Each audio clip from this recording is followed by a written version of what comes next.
สบายดีเนาะมื้อนี้อาจารย์จะมาบอกให้พวกน้องรู้ว่า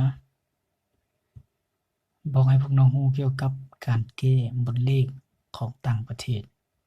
การแก้บทฝึกหัดของต่างประเทศนะเอ่อ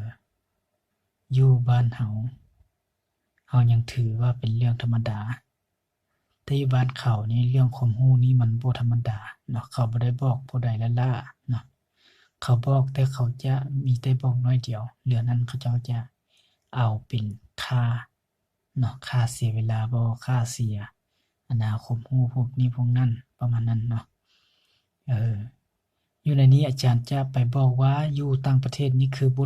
บทเลขเขาเจ้าเก้ให้ข้อหนึ่งนี่เขาเจ้าคิดไล่เป็นราคาเท่าใดเนาะอยู่ในนี้นะเห็นบ่นี่คือบทแก้วิชาภาษีเนาะวิชาภาษีเอออันน่ะเขาเจ้าจะยกตัวอย่างข้อหนึ่งเนาะข้อหนึ่งแบบนี้เออข้อหนึ่งแบบนี้เนาะข้อหนึ่งแบบนี้แล้วเขาเจ้าจะแก้เนาะเขาเจ้าจะแก้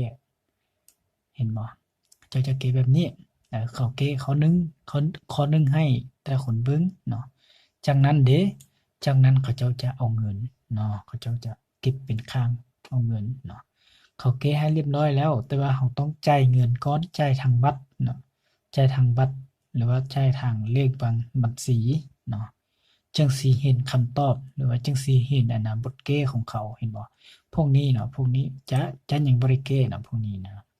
พวกนี้จะยังบ่ได้แก้เนาะเป็นบทโจทย์นะมันจะยังบ่ได้แก้จากนั้นละอันอยู่ในหั้นละเขาเจ้าอันจะมีบทแก้ให้เนาะบทแก้ให้สมมุติข้อนี้เนาะข้อนี้นะเห็นบ่ข้อนี้หั่น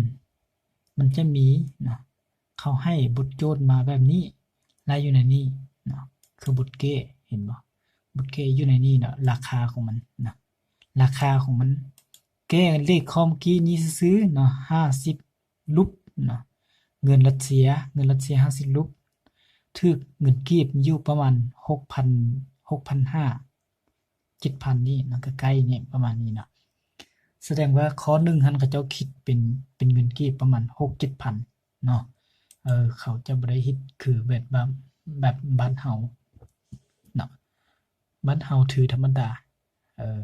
เรียนเพิ่มเดือนหนึ่งแสนไป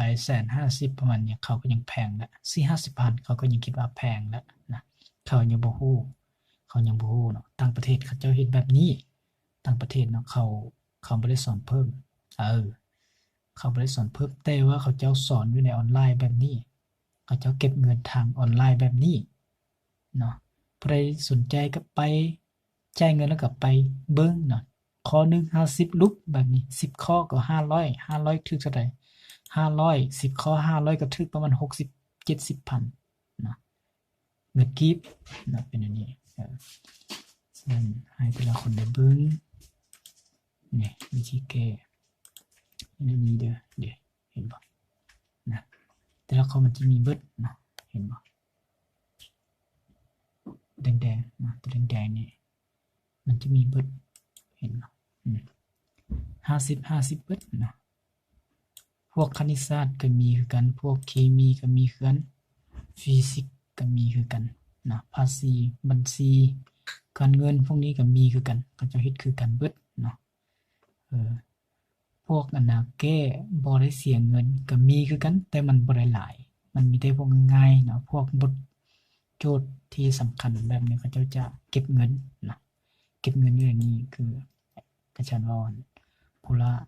ข้อละเนาะบ่แม่นผู้ละข้อละ50รูปเนาะ50มันจะถูกเงินคือเมื่อกี้อาจารย์ว่ามัน5-6,000 6-7,000นี่ประมาณนี้เนาะเงินกีบเนาะเป็นอันนี้เนาะอาจารย์อยากถ่ายให้แต่ละคนได้เบิ่ง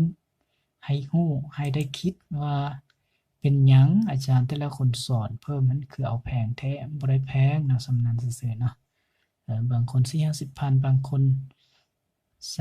สนปลายประมาณนี้ต่อเดือนนะก็คืนกับอันผู้เก่งแน่ผู้บ่เก่งแน่เนาะเขาเจ้าสอนนะผู้เก่งเขาก็เอาหลายเพราะว่าเทคนิคการสอนของเขาดีเรียนเข้าใจประมาณนั้นเนาะผู้บ่เก่งปานใดเขาก็สอนเอาเงินธรรมดา บ่หลายประมาณนั้นก็ขึ้นกับผู้ใดมักบ่มักมักก็เรียนบ่มักก็บ่เรียนเนาะแต่ว่าอยู่ในนี้อาจารย์ได้บอกให้แต่ละคนรู้ว่าอยู่ต่างประเทศนั้นเขาเจ้าเฮ็ดต่างเนาะต่างจากเฮาคอร์สนึงซื่อๆเขาไล่เป็นเงิน 5,000 6,000 7,000 เนาะไล่คือพวกน้องเรียนเพิ่มมันมื้อนึงเรียนได้เท่าใดมื้อนึงเรียนได้อันน่ะ6-7 ข้อ50ข้อเนาะชั่วโมงไป4-5 ข้อบ่6-7 ข้อบ่ขึ้นกับสอนไวสอนซ่านะรายเงินก็ถึกพุ่นละเท่าใดคันราย20-30 พันละน้อยสุดเนาะต่อมื้อนึงเนาะเป็นเดือนเด้สิถึกเท่าใดผมลองคิดนะเป็นเดือนก็ถึก 5-6 แสนแหละเนาะต่อผู้นึงเนี่ยนะฉะนั้นยังบ่ได้แพงนะสอนเพิ่มอยู่ลาวบ่ได้แพงเนาะให้พวกน้องคิดอันนั้น